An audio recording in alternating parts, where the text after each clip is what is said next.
satisfacer Nyquist para la décima armónica. Entonces por eso un poco este criterio. Es un criterio, ¿no? Como les digo, después por ahí un fabricante se lo especificará para una senoidal. Por supuesto, para una senoidal va a ser 10 veces más, ¿no?, que esto. Porque es como si yo pusiera una componente pura a 10 veces la fundamental de la cuadrada, ¿no? Pero bueno, un poco una guía de cómo se podría especificar correctamente, ¿no? Bueno, después siguiendo lo que es la adquisición de datos, habíamos dicho, bueno, tenemos el muestreo, después necesito, como el ADC va a tener un tiempo de conversión en la práctica, voy a necesitar después del muestreo, un circuito de retención que me mantenga constante el nivel de tensión a la entrada del ADC durante el tiempo que necesite.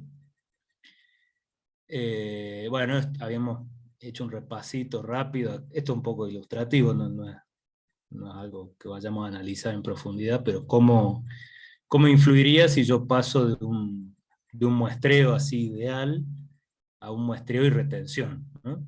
Entonces básicamente lo que va a afectar es digamos, al tener un tiempo acá, ya digamos, el espectro no van a ser todos impulsos de la misma amplitud, sino que van a ser una forma tipo sinc. Entonces, ese sería un poco el efecto, de modificar las amplitudes de las distintas zonas de Nyquist. Nosotros, por supuesto, nos vamos a quedar con la primera, o sea, no va a haber gran diferencia, pero ese sería el efecto que tendría. Bueno, después le sigue lo que es la cuantización. Básicamente la cuantización es llevar cada uno de esos niveles que yo tomé acá, que es un nivel arbitrario, como cayó en el momento donde hice el muestreo, encasillarlo en uno de los niveles posibles según la resolución que yo tenga, ¿no? Entonces, qué sé yo, si tengo 8 bits, voy a tener 256 valores posibles, ¿no es cierto? Hasta acá, digamos que la señal sería analógica, ¿no? Nada más que cuantizada. Ahora, ya en este punto, en el punto 4b, es donde ya interviene más el conversor, ¿no? Si bien los dos procesos se suelen hacer dentro del conversor analógico digital, y bueno, hoy en día también el sample and hold, antes eran dos integrados separados, digamos, el que hacía el sample and hold y la conversión. Digamos, el momento donde realmente se daría la digitalización sería en la etapa de codificación, donde yo a cada uno de esos niveles estándar analógicos les asigno una determinada palabra de n bits. Que por lo general, bueno, esto puede ser un binario natural, o un complemento a 2, o podría seguir algún otro tipo de codificación, ¿no? Bueno, y acá está un poco cómo haría todo esto el ADC, ¿no? Básicamente, bueno, cuantifica, en función de la resolución de amplitud, después codifica, y bueno, un factor importante es, como dijimos recién, el tiempo de conversión de ese elemento, que afecta directamente al máximo contenido espectral que puede tener la señal de entrada. Fíjense, hablamos no de la frecuencia concreta de la señal, porque no estamos hablando solamente de senoidales, sino que estamos hablando del máximo contenido espectral para una señal general, ¿no? Entonces, ese contenido, digamos, la máxima frecuencia que puede tener la señal está está determinada prácticamente por el tiempo de conversión, que es en definitiva lo que me limita la máxima tasa de muestreo, y también indirectamente limitaría la resolución, ¿no es cierto? Porque bueno, cuanto más resolución, suele tener como consecuencia un mayor tiempo de conversión, por lo general. Bueno, para esta aplicación se utilizan conversores de más rápidos que se dispongan, en este caso los tipos flash. Y bueno, del flash básico vienen otras técnicas, porque el problema de esto, de este tipo de conversores, es la cantidad de bits.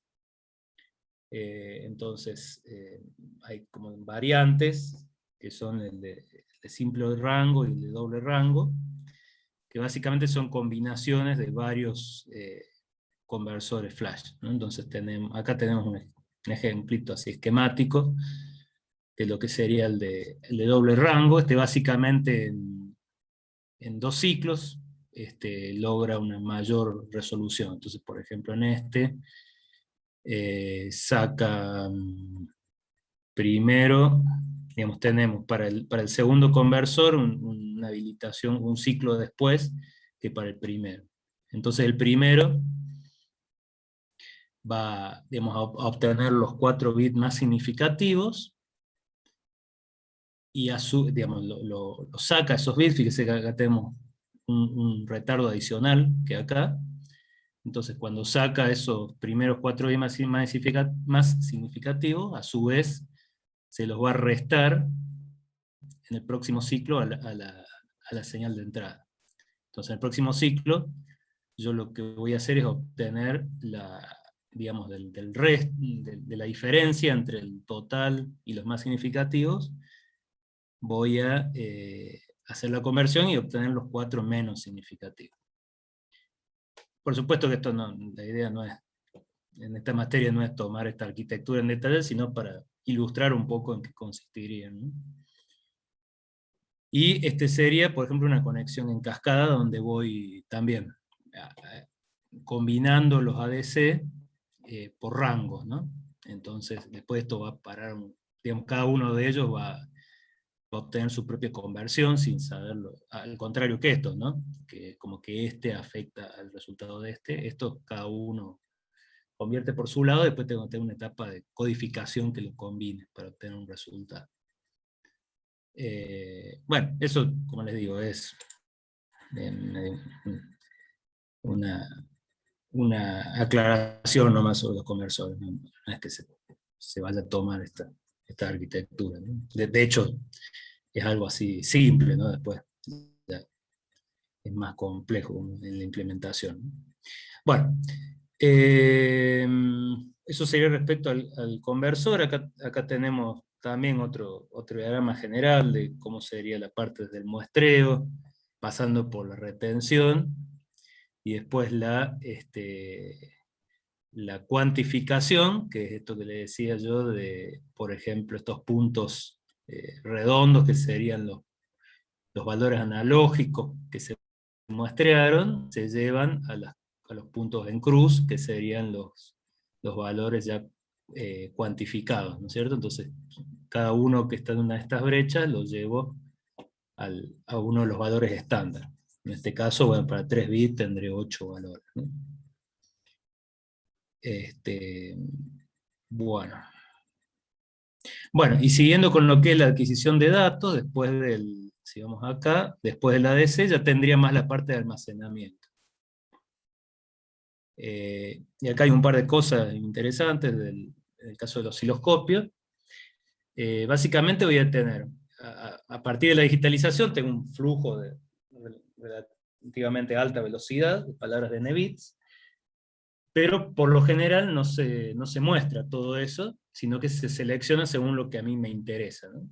Entonces ahí, si bien de vuelta cada instrumento los maneja distintos, no es la única arquitectura, esto es algo más para estudiarlo, pero podríamos verlo como dos tipos de memoria. Una de datos, que básicamente una exigencia es que tenga una buena profundidad de memoria para poder guardar bastante información y no perder información importante. El almacenamiento se hace mediante un acceso directo a memoria, digamos, para tener buena velocidad y que el micro se pueda ocupar de otras cosas, como la configuración, la visualización, etc.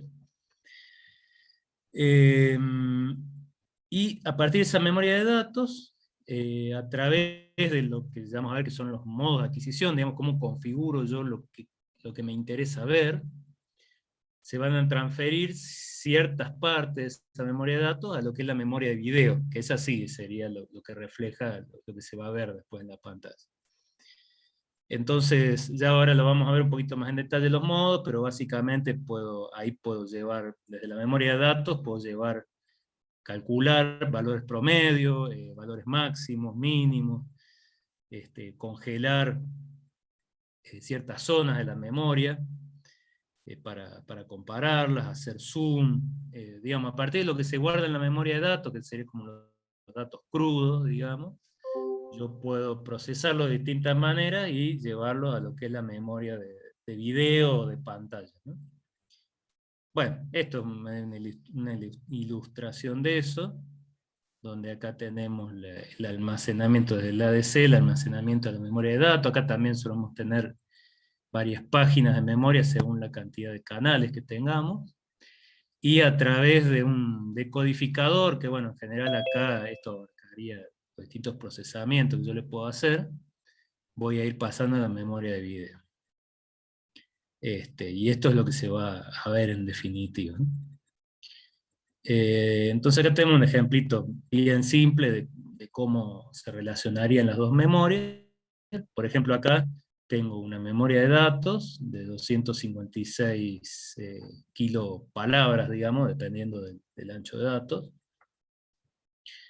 Y este es lo que se llama el modo de muestras, que es más simple, donde yo tomo, por ejemplo, la primera palabra de cada una de lo que se llaman los intervalos de onda, que son estos espacios acá, y lo muestro en la memoria de pantalla. La cantidad de estos espacios vacíos que van a quedar acá va a depender de la relación entre el tamaño de la memoria de pantalla y la de datos, ¿no? Cuánto voy a tener que ir saltando acá para tener en la memoria de pantalla una idea general de lo que hay en la de datos, ¿no? Ese es el modo más general, ¿no? Entonces, a partir de esto, si bien hay un montón de distintos procesamientos que se pueden hacer según lo que yo quiera ver, acá tenemos un caso típico, que sería el caso de hacer una ampliación en una zona. Entonces, eso es un poco lo que les muestra el osciloscopio en la pantalla de arriba, suele tener un grafiquito que les muestra qué parte de la memoria de datos están viendo, ¿no?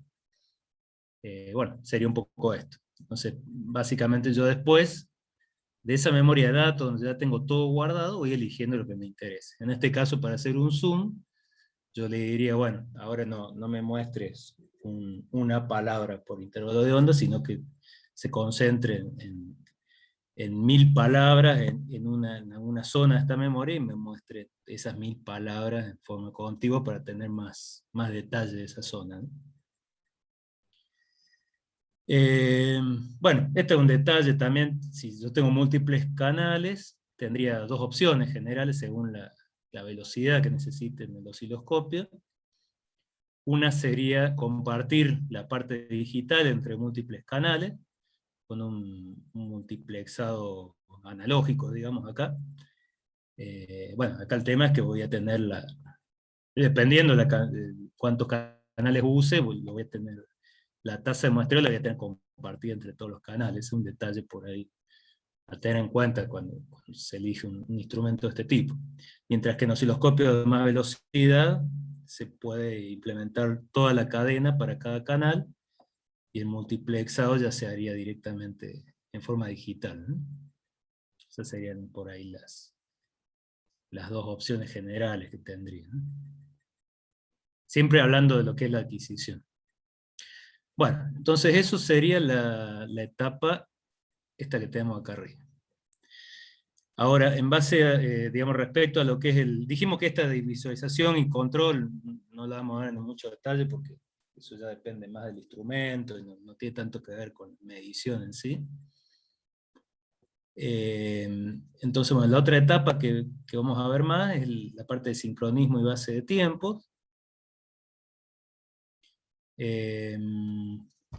Bueno, básicamente esta me va a mostrar, me va a regular cómo es el intervalo de muestreo óptimo, según cada forma de onda que yo quiera ver, y la parte del sincronismo. El sincronismo puede ser interno, que es lo que se llama la base de tiempo, o podría ser en forma externa. Bueno, entonces en lo que es el muestreo, ya ahora vamos a ver que hay, por ahí lo interesante es que hay dos formas de muestreo. Una es la normal que uno conoce, respetando la tasa de Nyquist, que es lo que se llama muestreo en tiempo real. Y hay otro muestreo que por ahí se basa digamos, en tomar un alias de la señal de entrada, que es el muestreo no coherente o equivalente, que está acá. Eh, un detalle importante es que el muestreo en tiempo real me sirve para cualquier señal, sea repetitiva o no, mientras que el equivalente sirve solamente para señales periódicas, ¿no? Por cómo funciona, ¿no? Bueno, eso del muestreo, el sincronismo lo mencionamos recién, puede ser interno o externo, es básicamente la, digamos, la cantidad de tiempo que voy a estar abarcando en la pantalla. Y después tenemos la señal de disparo, que es la que me determina en qué momento voy a iniciar la adquisición. Y ya vamos a ver que tenemos los clásicos, que serían por nivel o pendiente, digamos, similar a lo que tiene un analógico, y se agregan unas cuantas más también. Esa otra ventaja que tienen los osciloscopios digitales. Bueno, bueno, entonces ahora vamos a pasar un poquito más a mirar los osciloscopios desde lo que son los controles, y vamos a volver también a lo que es en particular lo que es el disparo y el muestreo. Entonces, visto como, bueno, como ustedes ya lo habrán visto muchas veces, al osciloscopio podemos identificar ciertas zonas, que esto por debajo uno lo puede ir mapeando con lo que vimos recién, de la adquisición, del trigger, del sincronismo. Pero digamos, básicamente uno como usuario tiene distintas zonas donde ajustar esto, que las podemos clasificar como bueno, controles de entrada, que tienen más que ver con la adquisición, la parte vertical, que es bueno, la escala vertical y el offset, la parte horizontal, que una cosa importante es que esta es válida, sobre todo cuando utilizo bases de tiempo interna, no en el modo XY, donde se usa directamente la escala del eje del canal I. Después una zona más para la parte de disparo, otra para la parte de visualización, y algunas teclas que son así de propósito general. Entonces, acá tenemos dos casos, por ahí también cada fabricante lo ubica distinto, pero más o menos se pueden identificar esas zonas. Entonces acá, por ejemplo, en estos de Agilent, tenemos la parte de los controles horizontales, la parte de disparo, parte del vertical también con la parte de adquisición, y bueno, y los canales. Y acá otro ejemplo de otra marca, también vemos que hay como zonas en el panel donde podemos identificar más o menos estos grupos de control, ¿no? Bueno, entonces acá tenemos un repaso de cada uno, no vamos a ir en detalle de esto, por ahí después lo pueden ver más en detalle, pero hay muchas cosas que ya las conocerán. En lo que es los controles de entrada tenemos, entre otras cosas, bueno, el tipo de impedancia que le ofrece el instrumento al circuito que estoy midiendo, el acoplamiento en continuo, en alterna, también a nivel de masa para hacer el ajuste, límites de ancho de banda, reduce ruido, pero bueno, hay que tener cuidado que no elimine componentes que me interesen.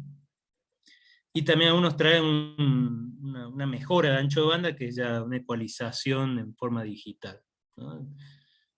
Por ahí el tema es que puede ser que empeore los tiempos de respuesta, ¿no? Porque ya está haciendo un procesamiento por atrás.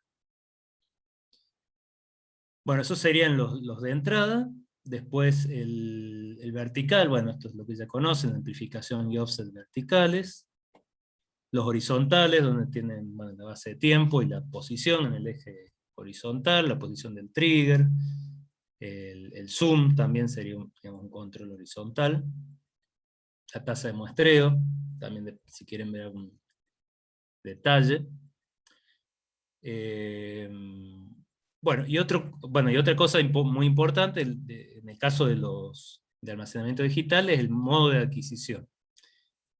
El modo de adquisición, básicamente, lo que decíamos recién, es un poco cómo se relacionaría lo que se adquiere con lo que se muestra, ¿no es cierto? Entonces ese es un punto importante, digamos, del control horizontal. Bueno, la relación entre lo que se llaman los puntos de muestra, que son los que vienen en la ADC, y los puntos de onda, que son los que se almacenan en la memoria de pantalla.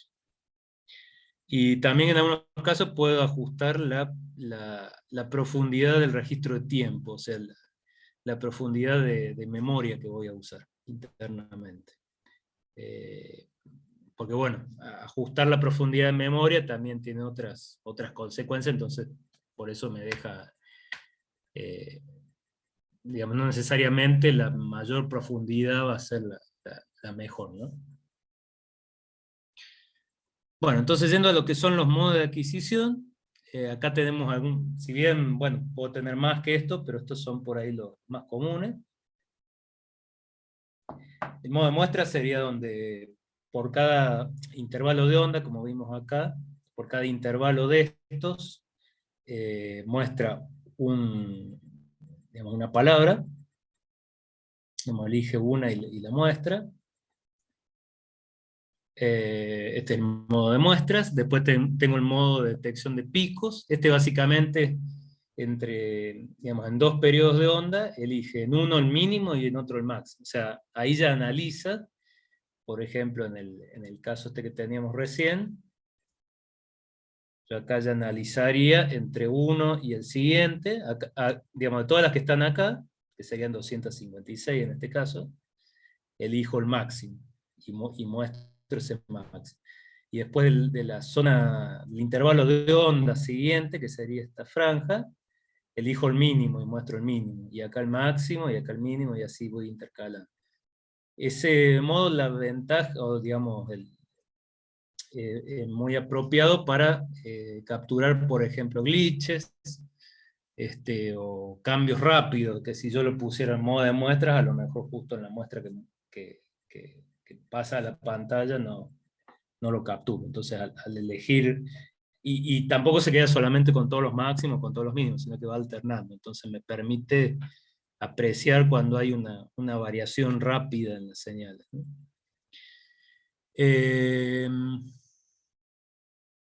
Bueno, digamos, lo podríamos relacionar con lo que se llama el modo de envolvente. El modo de envolvente es similar, nada más que, además de mostrar los mínimos y los máximos durante un barrido, los va sacando, va obteniendo los mínimos y los máximos durante múltiples barridos. Entonces va a ser no el mínimo o el máximo solamente en ese intervalo de onda, sino en ese intervalo de onda después de varios barridos. Bueno, otro modo es el que se llama de alta resolución, que también lo podemos relacionar con el modo promediado. El de alta resolución promedia las muestras en cada intervalo de onda, y eso es lo que produce el punto que voy a mostrar. Básicamente esto me permite promediar la señal, o sea, disminuir el ruido, ¿no? Y el modo promediado, la diferencia es que obtiene ese promedio, pero de vuelta, no solo en un barrido, sino también de múltiples barridos. Entonces, también reduce el ruido aleatorio y sin perder ancho de banda, ¿no? Bueno, perdón, en el promediado en realidad no es que le aplique el promedio de múltiples barridos sobre el modo de alta resolución, sino que usa en cada barrido el modo de muestra, o sea, ahí es más rápido, porque acá le llevaría tiempo sacar el promedio, ¿no? Entonces, en cada barrido es muy rápido, porque directamente va y busca una muestra de cada intervalo de onda. Pero después de varios barridos, eso va convergiendo a un valor promedio, ¿no? Entonces, en cada barrido es más rápido, pero a la larga también digamos, reduce el ruido aleatorio, ¿no? Es más rápido, digamos, que el de alta resolución, básicamente. Y también baja el ruido. Bueno, y este es un modo más especial de lo que veíamos la vez pasada del osciloscopio de fósforo digital, que básicamente no solo muestra lo que adquirió en el momento, sino que va generando una base de datos de barridos y va analizando en cada barrido qué amplitudes se fueron produciendo, y como decíamos la vez pasada, va mostrando en distintos colores o con distintas intensidades los valores que se repitieron mucho. O sea, muestra más fuerte, digamos, los valores que se repitieron mucho, para significar que son valores, digamos, estables, y le baja intensidad o le pone un color más tirando al celeste, amarillo, a los valores que se produjeron una vez en varios barridos. Entonces, me permite el efecto un poco de la persistencia que tiene el osciloscopio analógico. Bueno, eh, bueno, esto también, yo puedo a mano iniciar y terminar la adquisición. Y acá hay otro tema importante, que es el tipo de muestreo. Dentro de lo que son los modos, siempre dentro de lo que son los modos de adquisición, puedo ajustar el tipo de muestreo. Si se acuerdan, dijimos hace un rato que podía ser en tiempo real o en tiempo equivalente. Básicamente, bueno, el osciloscopio por defecto funcionaría, digamos, en tiempo real, digamos, respetando lo que es la tasa de Nyquist, y es por ahí el modo más general, que me sirve para señales repetitivas o señales de disparo único también, digamos, ¿no? Que sería, por ejemplo, lo que está en este caso. Yo tomo en un ciclo de mi señal, tomo una cantidad mayor a 2 de muestras, entonces, bueno, la puedo mostrar, digamos, estoy satisfaciendo el criterio de Nyquist, y no importa si esta señal después no se volvió a repetir, ¿no? Ahora, en tiempo equivalente, lo que hace básicamente, acá, bueno, este dibujo, hay que interpretarlo, son, digamos, es como si yo tuviera después de varios ciclos de mi señal, yo obtengo la forma de onda de la señal. Digamos, este modo no apunta tanto a hacer mediciones precisas de la señal, sino a poder seguir viendo la forma de onda, por más de que ya estoy muestreando a una tasa menor a la de Nye, ¿no? Entonces, esto lo tenemos que ver como, acá tenemos, por ejemplo, 3 ciclos de adquisición, sería como si el primer ciclo fuera esto, el segundo ciclo esto, el tercero esto. Que acá lo muestra como que en cada ciclo me va armando la forma de la señal. Entonces, por ejemplo, en el primer ciclo muestraré acá, acá y acá, o sea, va a tomar, fíjese que está muy jugado con la tasa de muestra, básicamente tomar una muestra acá al medio, una por acá y otra por acá.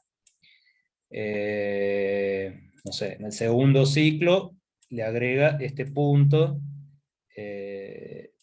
este y este.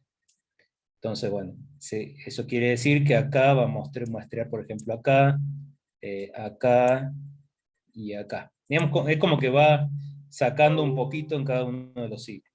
Y en el tercer ciclo muestrea, no, perdón, este era el segundo era acá. El tercero sería acá y acá, por ejemplo. Entonces acá le va a agregar esta muestra y esta muestra. Y todo eso en definitiva va sumando a una forma de onda final. Entonces, digamos, estos 3 ciclos van a aportar muestras a la forma de onda final que se va a mostrar en la pantalla. Pero fíjese que acá no es en tiempo real, ¿no? Porque tienen que pasar, acá muestra 3, o bueno, podrían ser más, pero digamos, tiene que pasar una cantidad de ciclos para que yo ya tenga la información como para construir la forma de onda. Pero esto esencialmente, si ustedes lo ven, sería un alias de lo que es la frecuencia de señal original. Y otra cosa importante es que esta tiene que ser periódica, porque si se produce una sola vez y acá no se vuelve a repetir, bueno, yo no podría armar mi forma de onda, ¿no? Ahí ya tendré que usar muestreo en tiempo. Pero bueno, para todas las señales periódicas, este modo me ayuda a extender, digamos, el rango en que puede trabajar el osciloscopio, ¿no? Bueno, y dentro de lo que es muestreo equivalente, tenemos dos modos, uno que es el secuencial y el otro el aleatorio, y tiene algunas diferencias.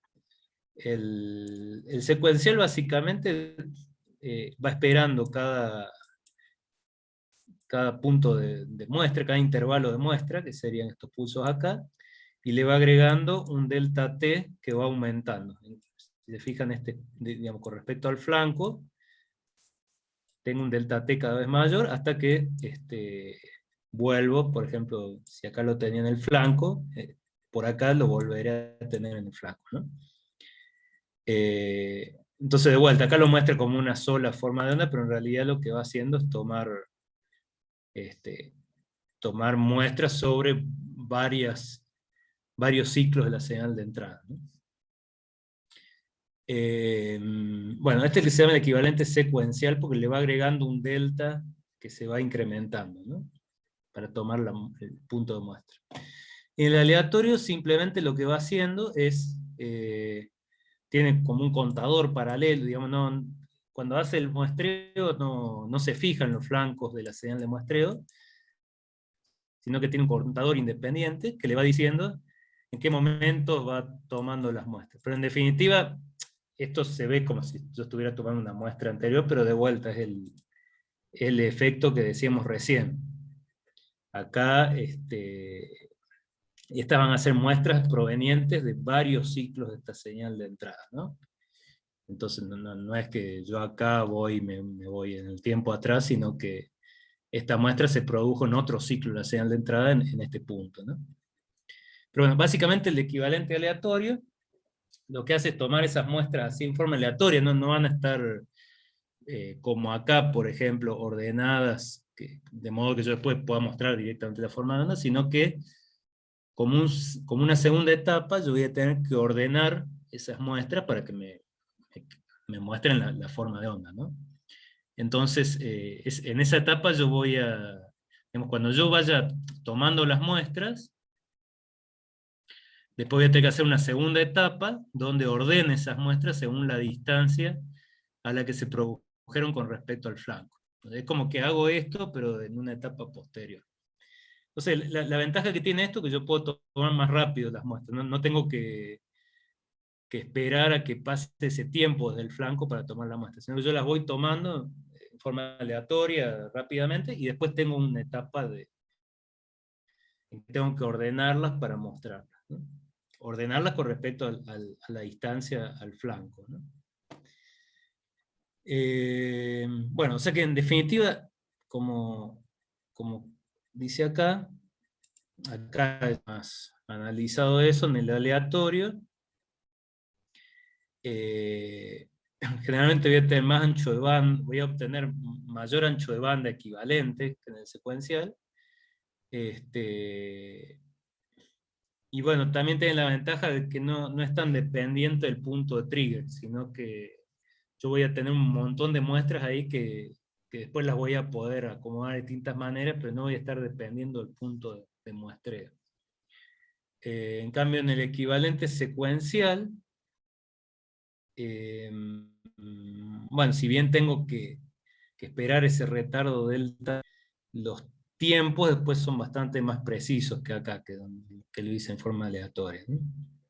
Bueno, esos serían los dos tipos de muestreo equivalente. Eh, bueno, ¿hasta dónde voy a poder seguir aumentando el ancho de banda usando este muestreo equivalente? Y bueno, como dijimos, comentamos creo la clase pasada, eh, el límite, digamos, acá el muestreo yo ya lo voy a estar haciendo digamos, voy a generar un alias. Entonces la limitación me la va a dar ya más la parte analógica. Digamos, yo voy a poder seguir aumentando el ancho de banda de mi osciloscopio hasta el punto en que ya el amplificador me empiece a atenuar la señal. Entonces ahí ya va a ser la última limitación que voy a tener en ancho de banda, por más que use el muestreo equivalente, ya no voy a poder seguir subiendo porque el amplificador me va a estar afectando la señal. Bueno, y a partir de las muestras, lo que voy a aplicar también es distintos tipos de interpolación. Entonces, por ejemplo, para señales de variación continua, digamos los dos tipos de interpolación más comunes, si bien hay otros, pero para señales de variación continua se suele aplicar una interpolación tipo sinc, y para señales ya con flancos más abruptos, una interpolación lineal, o sea, unir digamos, linealmente un punto al otro, ¿no? Pero para una señal senoidal, por ejemplo, siempre es mejor aplicar este tipo de interpolación, que en realidad es algo que lo estoy creando yo, pero se parece mucho más, es mucho más fiel a la forma de onda de la entrada, ¿no? Bueno, bueno, esto es un poco lo que comentábamos del muestreo en tiempo real. Bueno, y tiempo real, por ahí yo, digamos, el caso donde necesitaría sí o sí tiempo real son para señales de disparo único o transitorio. Como dijimos, ahí yo no puedo hacer esto de ir creando o de ir tomando nuevas muestras en cada ciclo porque no hay una repetición. Entonces no me queda otra que muestrear rápido en el momento en que se produce la señal, ¿no?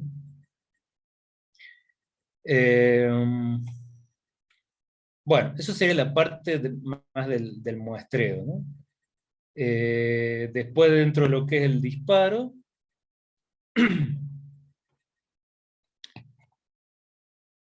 bueno, el disparo, hay una parte que es muy parecida a los osciloscopios analógicos, por ejemplo, el disparo por flanco, el disparo por nivel. Pero después ya hay una cantidad de tipos de disparo que los agrega el digital, por el hecho de que ya, digamos, al tener almacenados los puntos de muestra, puede hacer otros procesamientos que es mucho más difícil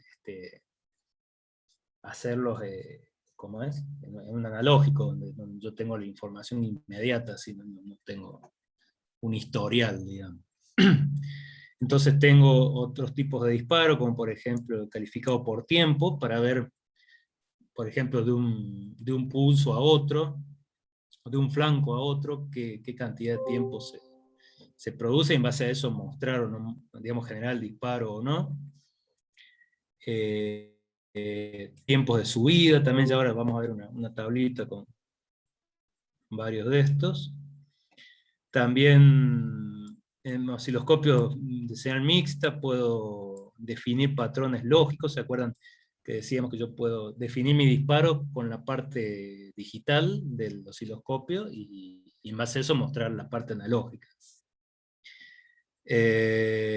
Bueno, secuencias seriales de estados también ya puedo decir cuando, por ejemplo,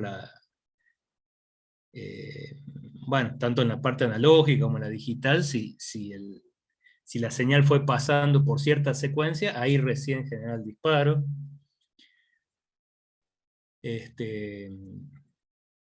Bueno, buscar también múltiples eventos. Por ejemplo, bueno, ya vamos a ver un par de ejemplitos. Por ejemplo, en canales, en señales digitales me puede interesar si, digamos, tengo un tiempo de setup, que es un tiempo en que digamos, cuando yo tengo un flip-flop, es un tiempo en el que se tiene que haber mantenido estable la señal de entrada para que el flip-flop la pueda capturar bien. Y después tenemos el tiempo de hold, que es también después de que se produce el flanco de clock, un tiempo posterior que se tiene que mantener estable la señal para que digamos, el flip-flop capture bien. Entonces, bueno, ese tipo de tiempos lo puedo usar como una condición para el disparo, ¿no?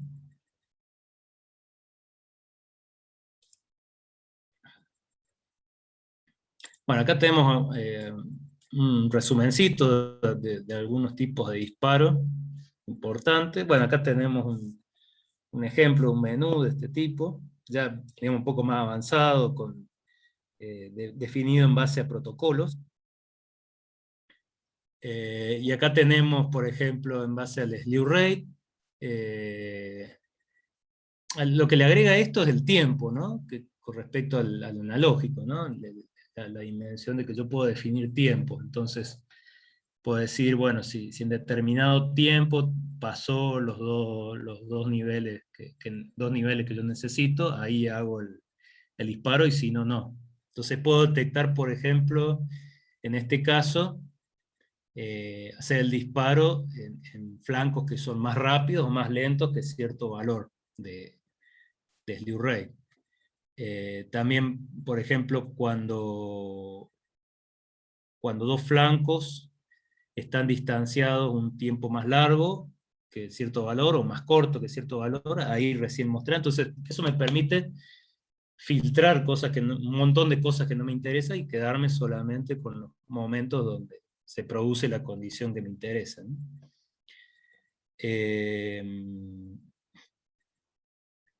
Bueno, también definir límites en la duración de pulsos, y que cuando supera eso hago el disparo. También puedo definir tiempo, decir, bueno, si se produce un flanco, disparo un contador, y más allá de que haya otro flanco o no, si ese contador se desborda y yo sigo en el mismo estado, ahí hago el disparo, digamos, basado en un tiempo directamente, más allá de que haya otro flanco o no. Esto también para condiciones digamos, de metaestabilidad, por ejemplo en señales digitales, donde yo tengo dos niveles que tengo que cruzar, y si hay señales que cruzan un nivel pero no llegan a cruzar el otro, ahí hacer el disparo. Entonces puedo mostrar cosas de este tipo. Bueno, también puedo definir combinaciones lógicas entre distintos canales.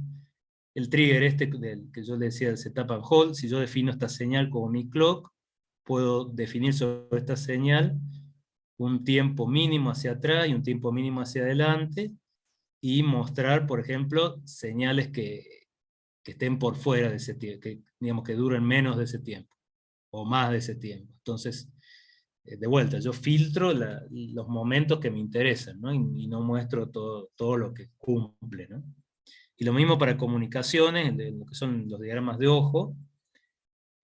Yo puedo definir zonas como estas punteadas, y ver, bueno, cuando la señal cruza esa zona, que ahí me muestre. Entonces, de vuelta, filtro un montón de barridos que no van a tener drama, y me quedo con los barridos que realmente me pueden ocasionar problemas, ¿no?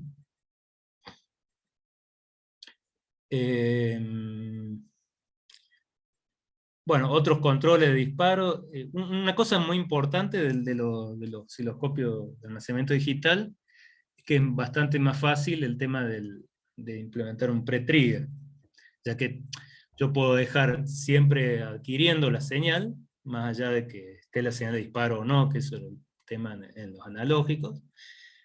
Eh, y bueno, y después, una vez que llega la señal de disparo, voy a la memoria de datos y levanto hacia atrás los datos que necesite. O sea que es bastante más simple implementar un pre-trigger, un tiempo de pre-trigger, ¿no?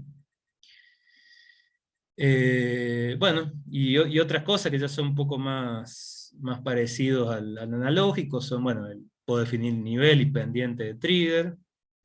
La señal puede ser o la misma señal que estoy mostrando, u otra señal de otro canal o una fuente externa. Y los modos más comunes, como siempre, son el modo normal, donde barre solamente si detecta el trigger, si no deja congelada la última imagen. Y el modo automático, donde, bueno, barre aún sin que llegue señal de disparo, ¿no? Bueno, el acoplamiento, al igual que la señal, puede ser continua o alterna. Puedo definir rechazo en la zona de alta frecuencia, de baja o de ruido. Y el hold off, que es básicamente definir zonas donde una vez que se produce el trigger, por un determinado tiempo no detecte nuevos triggers. Por ejemplo, en estas zonas rojas, acá, detecta el punto de trigger y ahí activa un contador, digamos, de hold off, durante el cual, por más que se produzca la condición de trigger, no vuelve a disparar, ¿no? Bueno, y acá vemos un ejemplito cómo quedaría con el mismo nivel, pero distintas pendientes, ¿no? Bueno, esto es más parecido a lo que tienen los analógicos. Bueno, entonces acá vimos lo que son los modos de adquisición, los tipos de muestreo que también influyen en el modo de adquisición, digamos, cómo me va a mostrar la señal, y los controles de disparo. Bueno, y acá tenemos un repasito de especificaciones típicas del osciloscopio de almacenamiento digital. Vamos a repasar un poco. Esto está sacado básicamente de estas dos notas de aplicación. A veces es difícil, digamos, sacar algo general porque cada fabricante a veces le llama distinto a las cosas, da distintas opciones. Y bueno, digamos, la información concreta sobre cómo se implementan no está muy disponible, pero bueno, un poco la idea de esta unidad es extraer cosas generales, más allá de que por ahí un fabricante le llame de una manera o de otra. Así que acá, bueno, esto es un promedio entre dos notas de aplicación, una de Agilent y la otra de Tektronix, que son las que encontramos como más completas, como para explorar todo lo que tendrían estos osciloscopios, ¿no? Entonces esto de vuelta es un poco un resumen de especificaciones típicas, ¿no es cierto? Que de vuelta, para profundizar más, está sacado de esas notas de aplicación. Entonces, bueno, algunas especificaciones serían, por ejemplo, el ancho de banda del osciloscopio. Fíjense que acá, acá se refiere más a lo que sería en tiempo, digamos, no tanto en tiempo real, sino que tiende más a lo que es en tiempo equivalente. Fíjense que se refiere a la atenuación. Como dijimos recién, el ancho de banda definido como el lugar donde ya el filtro, donde el amplificador empieza a atenuar, es un ancho de banda donde se supone que ya, si tengo muestreo en tiempo equivalente, ya lo estoy usando, ¿no? No está tan definido por el tiempo de muestreo en este caso, ¿no? Entonces esos detallecitos por ahí son importantes cuando uno tiene que determinar si puedo medir una señal o no, ¿no? Entonces, este ancho de banda está definido en base a la parte analógica, cuando ya empieza a atenuar, cuando ya atenúa 3 dB el amplificador, ¿no? ¿Cuáles son los efectos en la pantalla? Bueno, serían distorsión de amplitud, los flancos ya empiezan a ser malos, y pérdida de cambios rápidos, ¿no? Porque justamente está atenuando las componentes, sobre todo en alta frecuencia, ¿no? Bueno, otra especificación sería el tiempo de subida, que está muy relacionado con el ancho de banda. Dependiendo del rango de frecuencia y la respuesta que tiene el filtro, se relaciona con el tiempo con el ancho de banda a través de un factor K, que generalmente es 0,35, pero para mayores frecuencias se puede tomar como 0,45. Pero bueno, está muy relacionado con el ancho de banda. Después otra especificación sería la tasa de muestreo. Esto tiene más que ver con lo que es tiempo real. Digamos, está muy definido en base a la tasa de Nyquist. Y depende mucho de la interpolación también, del tipo de interpolación. Fíjense que para tipo sync no es tan exigente, para el lineal sí, porque ahí ya se supone que lo uso en señales que tienen buenos flancos. Acá vemos un poco el efecto, lo que es el ancho de banda, como empeora los flancos, el efecto del tiempo de subida. Bueno, el tiempo de subida básicamente me va a afectar señales que tienen flancos muy abruptos, y después la tasa de muestreo. esto que está acá abajo, ¿en qué me afectaría, digamos, una señal? Y básicamente, como vimos hace un rato, en lo que son efectos transitorios, ¿no? Que si no los pierdo, si yo no tengo una buena tasa de muestreo o suficiente para lo que yo necesito, este tipo de cosas las pierdo. Por ahí lo repetitivo lo puedo recuperar mediante tiempo equivalente o algo por el estilo, pero así, los transitorios es donde influye especialmente la tasa de muestreo, ¿no? Bueno, acá tengo una tablita rápida según la familia lógica, cuál suele ser el tiempo de subida que yo necesito, ¿no? Como si uno se tuviera que guiar para ver si me sirve o no me sirve el osciloscopio que estoy usando, ¿no? Si es peor que el de la familia que estoy usando, me lo va a enmascarar, digamos, ¿no? Bueno, otra especificación que suele haber es la tasa de adquisición, que tiene más que ver con la actualización de la pantalla. No tiene tanto que ver con la adquisición de las muestras, sino que se mide en cantidad de formas de onda por segundo. Va desde el orden de los miles, en los más comunes, hasta millones en los de fósforo digital, que se acuerdan que tenía que ser muy, muy rápido.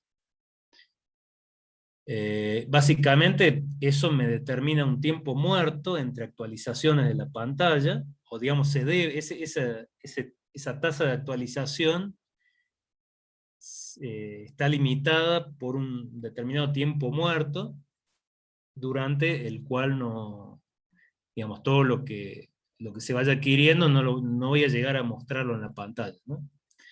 Entonces, bueno, uno de los efectos podría ser esto, que algún glitch que se produzca en ese momento, bueno, yo voy a mostrar acá, y en este tiempo muerto no voy a llegar a detectar, ¿no? Digamos, por ahí lo importante es que esta especificación no se relaciona como esto tanto con la adquisición, sino más con la visualización, ¿no? El momento en que se muestra en la pantalla. Bueno, y para terminar, otras especificaciones sería la profundidad de memoria. Eso también, sobre todo, para cuando yo, digamos, quiero hacer adquisiciones así muy rápidas y capturar algún momento que me interesa y después analizarlo, por ejemplo, después de verlo en la pantalla. Ahí sí vienen osciloscopios incluso que se llaman ya de memoria profunda, que los vamos a revisar en la parte de analizador lógico, que son osciloscopios que eh, están muy orientados a adquirir una gran cantidad de muestras de forma rápida, para detectar algún glitch, algún punto así que si no por el efecto de la actualización de pantalla y todo eso, a lo mejor no llego a ver. Entonces, no todos, pero algunos osciloscopios me permiten configurar un modo así de mucha profundidad en memoria. Y acá vemos un poco cuál es la relación con el tiempo adquirido. Básicamente, si yo tengo un tiempo de muestras TS, tiempo entre muestras TS o resolución, bueno, esa cantidad de memoria que yo tenga me va a representar, si lo veo en tiempo, un tiempo total igual a TS por la profundidad de memoria. Entonces, bueno, en eso influye, ¿no? Bueno, y acá otras especificaciones, como por ejemplo, bueno, todas las opciones que tenga de trigger, digamos, cosas que uno por ahí estaría bueno para tener en cuenta si uno tiene que seleccionar un instrumento o elegir un instrumento u otro para hacer algún tipo de medición, ¿no? La cantidad de bits efectivos que habíamos visto al principio, son los bits del ADC, pero digamos, teniendo en cuenta el nivel de ruido que tiene el instrumento también, la respuesta en frecuencia, digamos, no solo el ancho de banda, sino cómo es la respuesta en la banda pasante, digamos, velocidad de barrido, las exactitudes en el vertical y en el horizontal, la resolución, bueno, y ya cosas más accesorias, digamos, como las opciones de conectividad que tengas, el sistema operativo que use, etcétera. Estas son especificaciones más particulares. Bueno, entonces esto sería un poco lo de osciloscopio de almacenamiento digital. Como verán, hay cosas que por ahí ya las sabían, digamos, ya han usado mucho osciloscopios. La idea es por ahí traer algunos aspectos importantes, sobre todo a la hora de elegir cómo configurar el osciloscopio o ver qué hay disponible según la necesidad que tengamos de medición, ¿no? Digamos, actualizar un poco eso que ya se vio y revisar qué cosas tenemos más específicas en el caso de... Una cosa, como le decía, muy importante, digamos, que es una gran ventaja respecto a los analógicos, el tema de los eventos de disparo único. El osciloscopio de almacenamiento digital tiene muchos recursos para capturar transitorios o eventos así de disparo único, que en los analógicos había que hacer toda una historia para configurar el pre-trigger y qué sé yo, para poder capturar ese momento así especial, ¿no? Entonces, y toda la parte de trigger tiene muchas más opciones. Digamos, al tener almacenada la señal, yo ya puedo definir secuencias, ¿no? Entonces ahí surge todo el tema de decir, cuando supera tal ancho, o cuando se produjo tal secuencia, disparo, digamos, tengo muchas más opciones para definir el disparo, ¿no? Bueno, bueno, entonces ahora la idea sería arrancar con lo que es, un poco continuando esto, porque los osciloscopios hoy en día, si bien no es un analizador de Fourier, traen algunas características de analizador de Fourier. Digamos, es bastante lógico seguir el flujo de lo que es el osciloscopio de almacenamiento digital con lo que es el analizador de Fourier. Bueno, el analizador de Fourier ya lo habíamos mencionado cuando vimos, ¿cómo se llama? El analizador vectorial de señales. Es un instrumento que, bueno, como ya sabrán, está muy orientado a ver señales en el dominio de la frecuencia.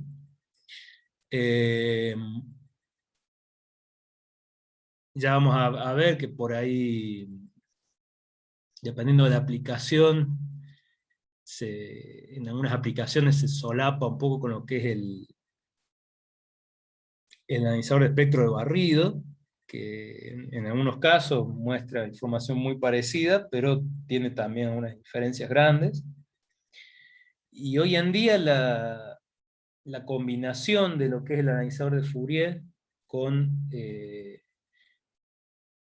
bueno, digamos, el analizador de Fourier evolucionó hacia lo que es el analizador dinámico de señales, que se llama así justamente porque tiene como característica que es muy rápido, digamos, puede actualizar muy rápido el espectro, entonces sirve para señales que varían mucho.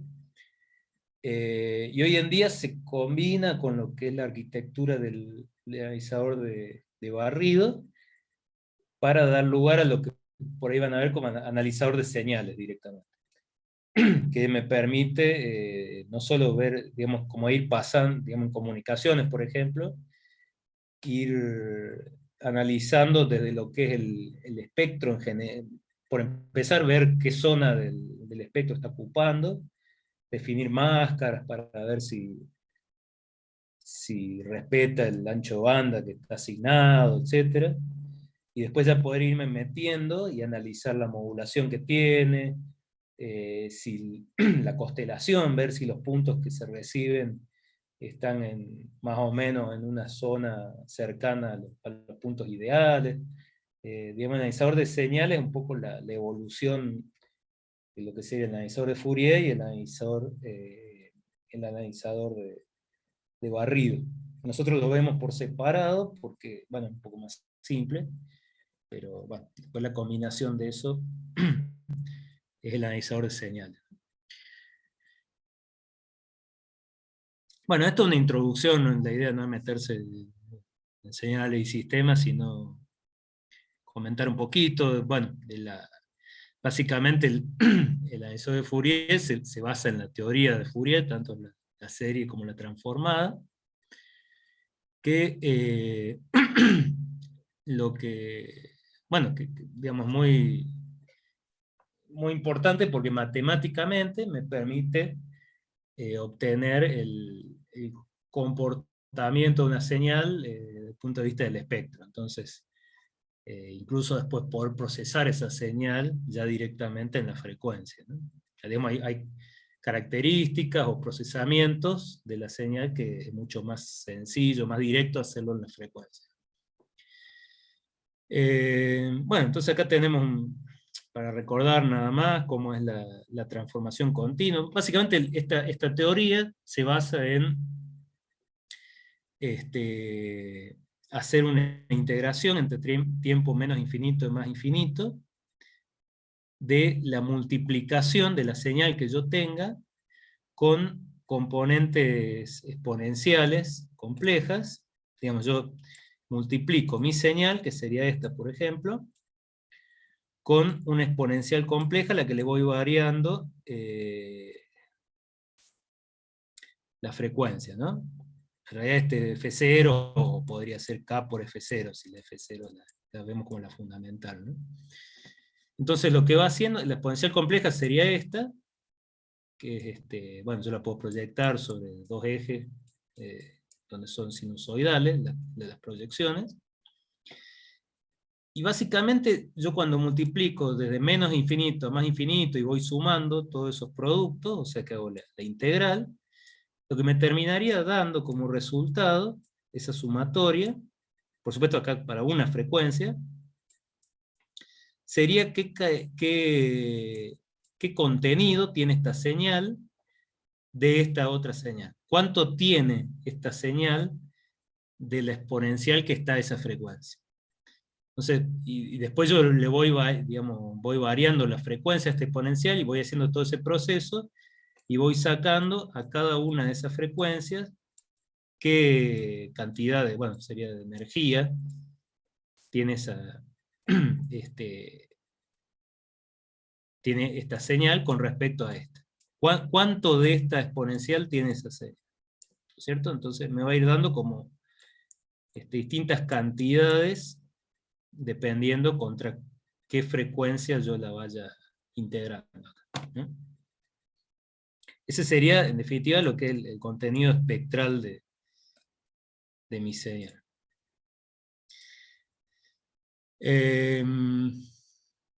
Bueno, esto lo vamos a pasar un poco más rápido.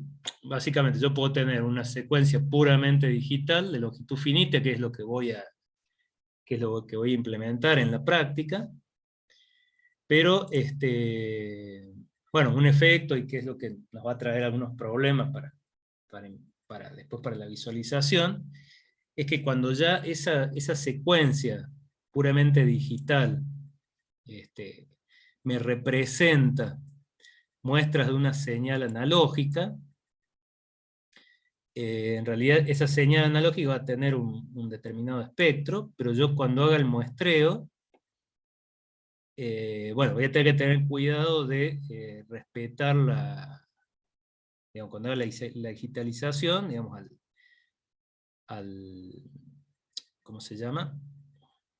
Al multiplicar en el tiempo, voy a estar convolucionando en la frecuencia, y lo que voy a obtener es, digamos, el espectro de la señal de muestreo son varios impulsos separados de una cantidad de Fs.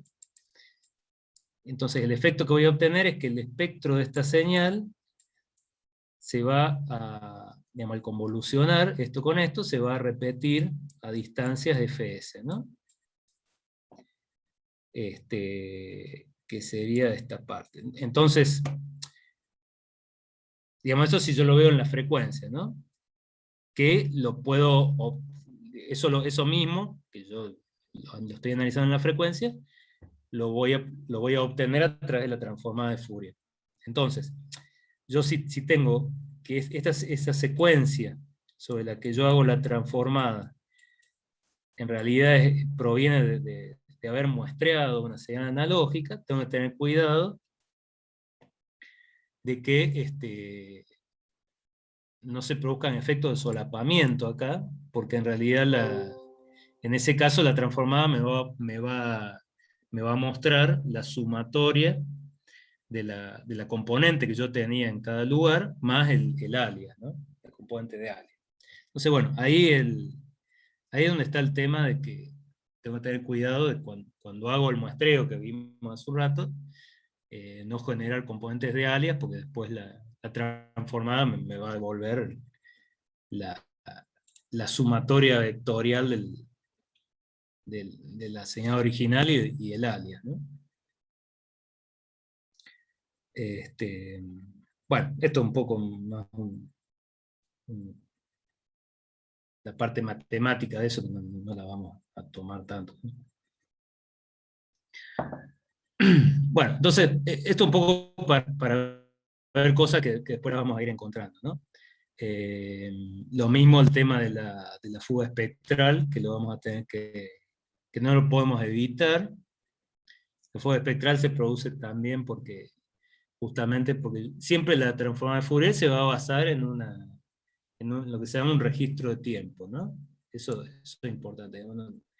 Si bien en la teoría de menos infinito hasta más infinito, eh, en la realidad yo voy a tener un registro y sobre eso voy a hacer la transformada rápida de Fourier, que es una implementación de la transformada discreta de Fourier, ¿no?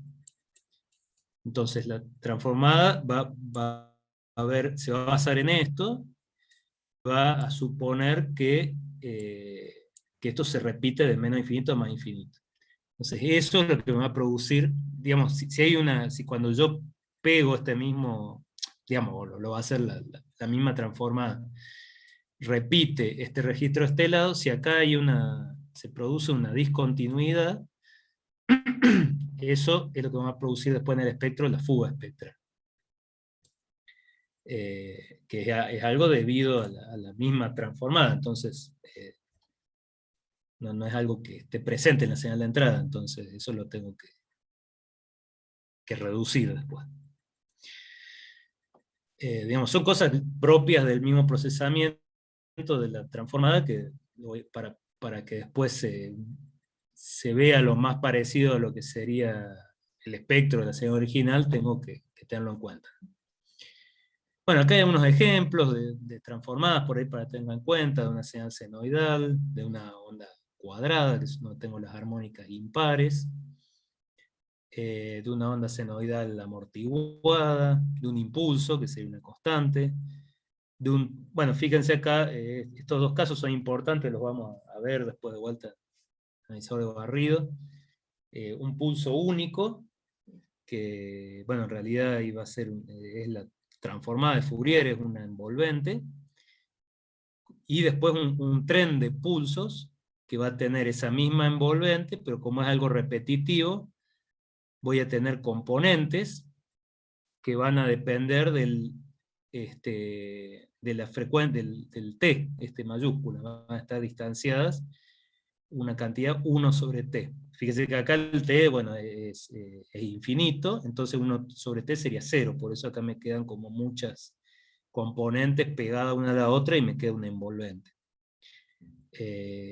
Cuando es repetitivo, ya empiezo, es como que eso pasa a ser un envolvente realmente, y lo que tengo concretamente son líneas espectrales, que sería la serie de Fourier, en realidad, y esas líneas van a estar separadas una cantidad 1 sobre T. Bueno, estos son dos casos parecidos, pero no exactamente iguales. Y bueno, y acá tienen por ejemplo, para una señal triangular, digamos, no diente de sierra tiene un flanco abrupto. Una triangular, fíjense que es similar a la de la cuadrada, pero cambian las amplitudes relativas, ¿no? También tienen las armónicas impares. Bueno, esto para tenerlo ahí, pues si tienen que consultarlo una vez o recordar. Bueno, acá también tengo una interpretación un poco más gráfica de cómo se van sumando las componentes en frecuencia. Acuérdense que cada componente tiene que tener una relación de amplitud y una relación de fase con los demás, de modo que yo cuando la sume, por ejemplo, si yo tiro una línea del tiempo, bueno, cada una va a tener un valor de amplitud y de fase, ¿no? Entonces, una cosa muy común es, por ejemplo, en el analizador de barrido, tiene una parte de detección o rectificación, donde pierdo la información de fase. Entonces, si justo la onda tenía una amplitud positiva, el analizador de barrido me va a dar lo mismo si era negativa. ¿Cuál es el problema de eso? Que si yo quiero rearmar la señal en el tiempo, o sea, y sumar todas esas componentes y ver qué punto me daría en el tiempo, en general me va a dar cualquier cosa, porque no tengo la información de fase. Esa es otra ventaja que tiene el analizador de Fourier sobre el analizador de barrido, por ejemplo. La misma implementación de la transformada de Fourier me da la información de módulo y fase, si bien, por ejemplo, en los osciloscopios me quedo con el módulo solo. Pero en principio yo tendría las dos informaciones, entonces yo podría rearmar, si tengo la información en la frecuencia, podría rearmar la forma de onda en el tiempo, ¿no? Esa es una cosa importante.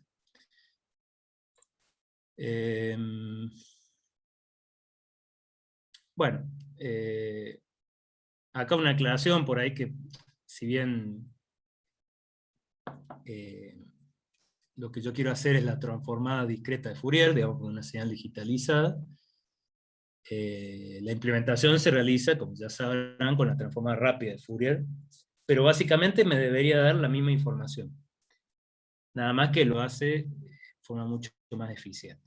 Entonces, en general, si yo tuviera que hacer la transformada discreta de Fourier, el tiempo de cálculo dependería del cuadrado del número de muestras sobre las que estoy trabajando, ¿no? Entonces acá, por ejemplo, si tuviera 1024 muestras, tendría que hacer en el orden de 10 a la 6 cálculos. En cambio, en la FFT, eso se baja a n por logaritmo base 2 de n. Entonces, para 1024 muestras, tendría en el orden de 10 a la 4 cálculos, ¿no? Digamos, escala mucho mejor con la cantidad de bits, porque también el tema es que yo tengo que tener una buena cantidad, vamos a ver que para tener buena resolución, generalmente tengo que tener una buena cantidad de muestras en el registro de tiempo. Entonces, bueno, haciendo directamente la DFT sería muy ineficiente.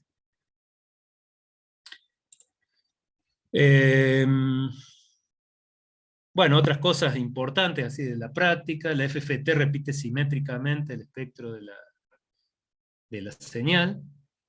Bueno, esto lo podemos ver desde lo que es el Nyquist, ¿no? Desde el punto de Fs sobre 2, digamos, de la frecuencia de solapamiento, hacia arriba, se repetiría, y pues, si no lo puedo ver desde el 0 hacia abajo, ¿no? O sea, si yo tengo, como la FFT básicamente me devolvería las componentes en frecuencia hasta Fs, pero lo que voy a tomar como útil es hasta Fs sobre 2, ¿no? Y a esto se refiere acá, que en realidad, bueno, si yo tengo un espectro de esta forma, acá me lo va a repetir simétricamente, ¿no? Esto lo puedo ver también como si fueran las componentes a frecuencias negativas, ¿no? Bueno, en la práctica tengo distorsión y ruido, como en cualquier instrumento, o sea que también eso es importante. Otra cosa importante es que, como tengo muestras discretas, el FFT no me va a dar un... Y aparte el FFT asume, digamos, que tengo una señal repetitiva. Acuérdense que como que pega el registro de tiempo de menos infinito hasta más infinito, entonces en general la FFT va a ser válida solamente a cierta frecuencia, no voy a tener un espectro continuo, ¿no? entonces eso me genera el concepto de resolución en frecuencia. Lo que veíamos hace un rato, por ejemplo, para la cuadrada.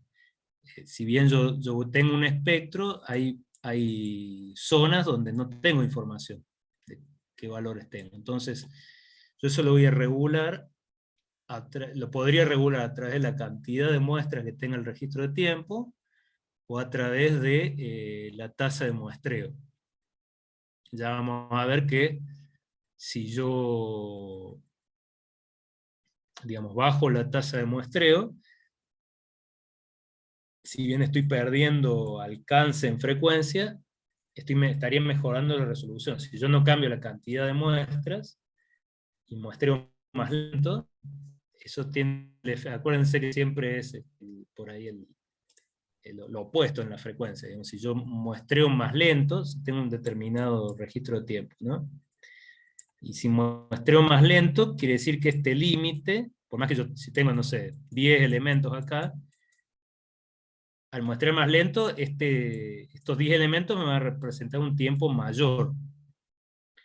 Y esto en la frecuencia me va a producir como una compresión del espectro.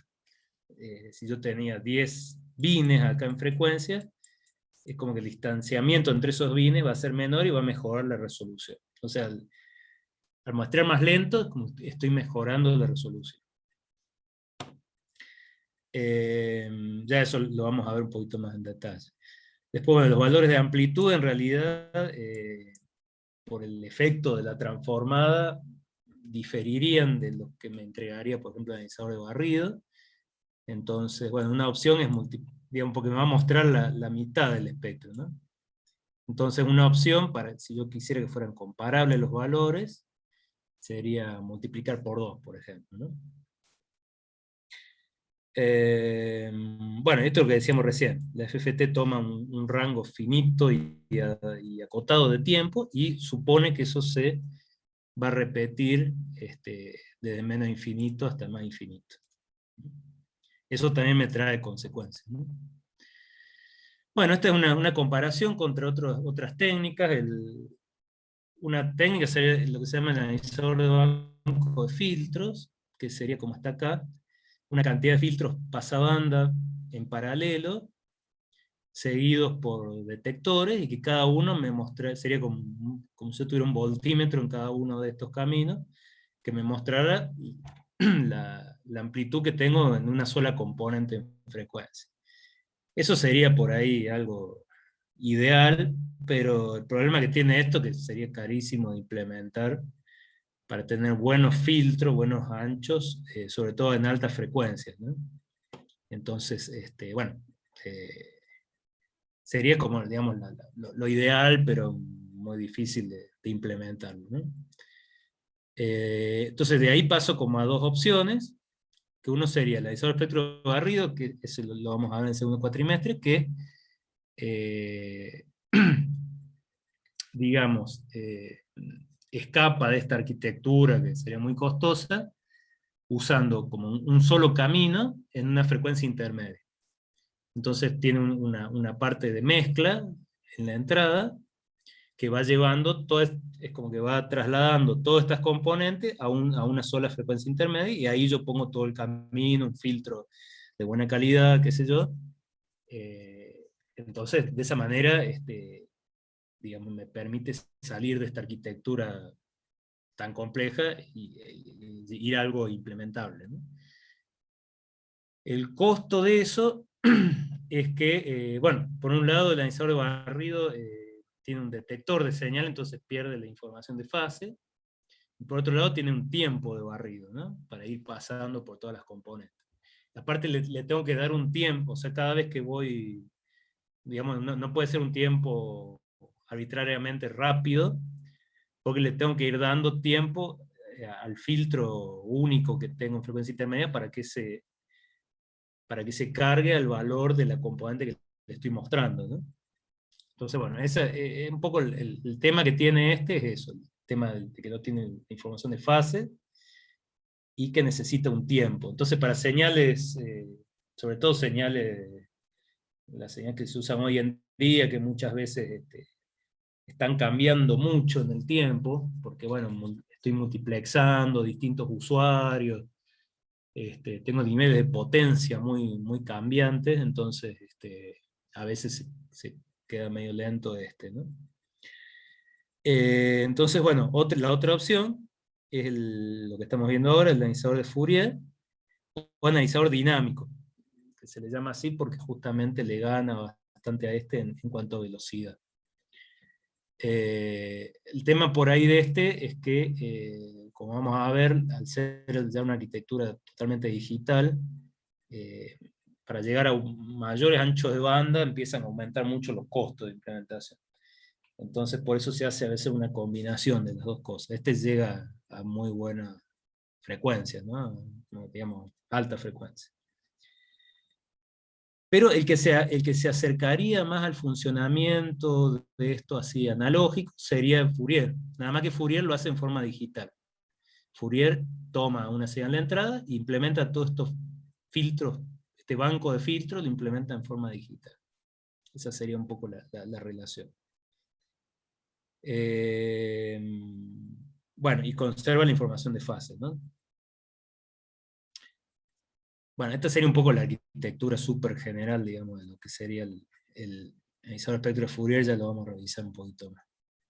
Bueno, esto es más de lo mismo que vimos hace un rato, cómo sería en el tiempo, y cómo serían las frecuencias, para justificar un poco el tema de cuando empieza a aparecer el alias, ¿no? Bueno, perdón. Esto sería de vuelta, más, digamos, esto por ahí repasen un poquito más en la parte del alias, de vuelta, digamos, distintos dibujos mostrando cómo es el efecto del alias.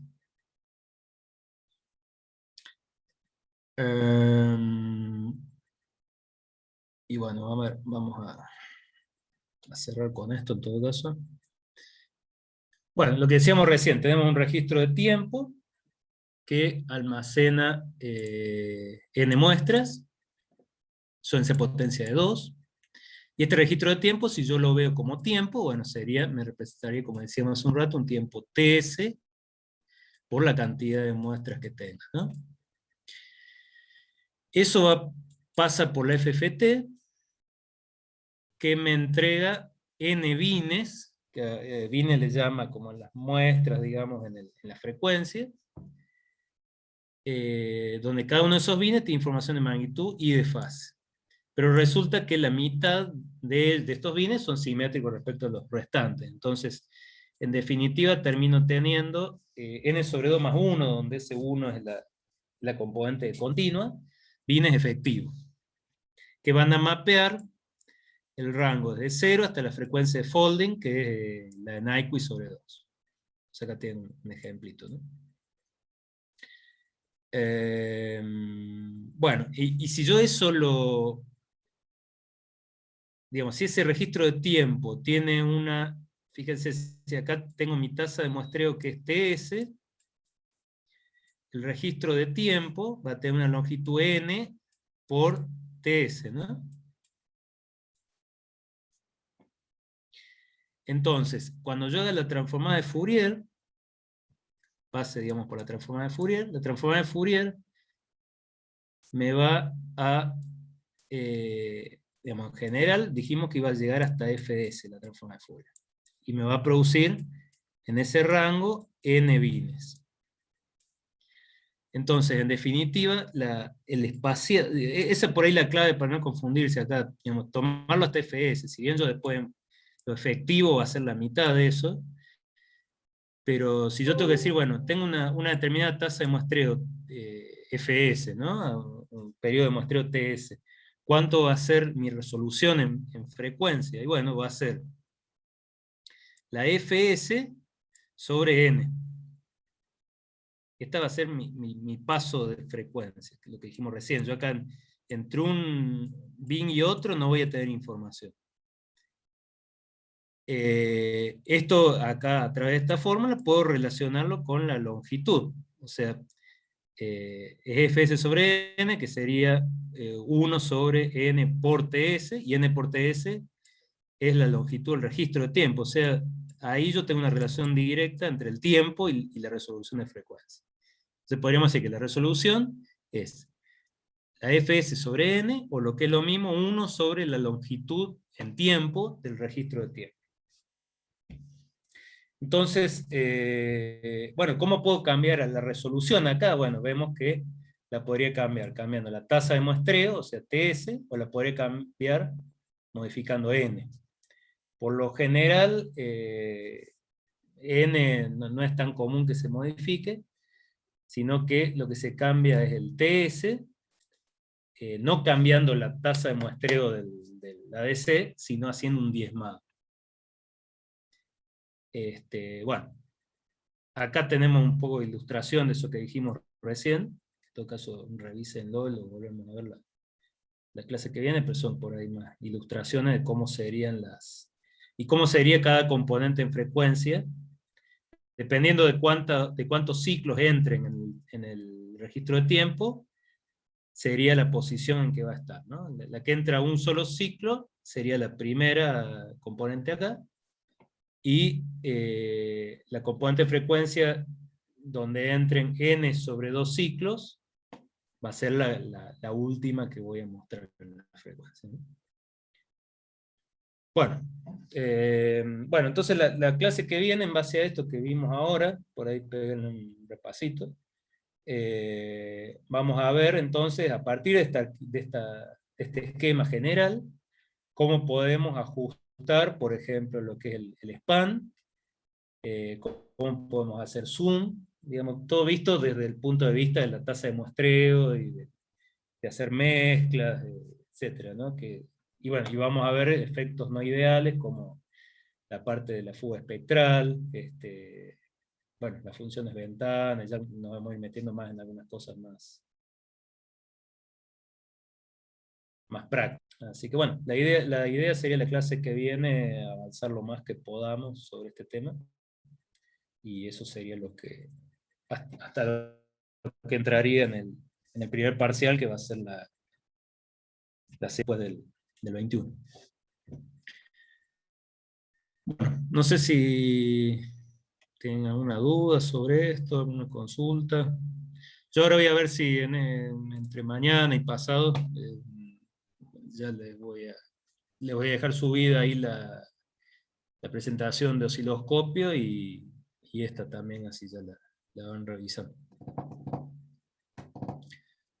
Bueno, si no hay nada Profe, más. Sí. ¿podría explicarnos brevemente cuál sería la metodología del parcial? Y lo que venimos haciendo siempre son, bueno, ahora en este contexto suele ser, pueden usar si quieren las presentaciones, no debemos estar vigilando que no usen eso. Y lo que se busca es hacer un par de preguntas por lo menos sobre cada tema. Por lo general debería ser más o menos, si lo entienden, digamos, debería ser suficiente con lo que está en las presentaciones.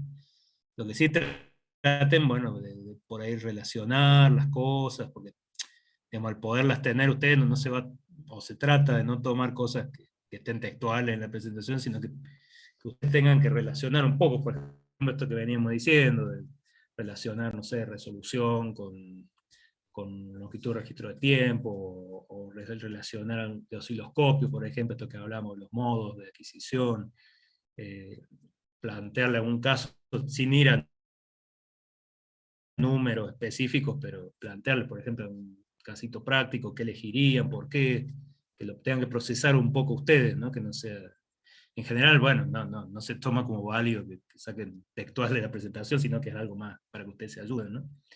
Pero bueno, básicamente son preguntas sobre lo que se va viendo en el teórico, esencialmente. Del práctico no se saca casi nada más que algún ejemplito numérico así, pero para que demuestren si entienden lo del teórico, no,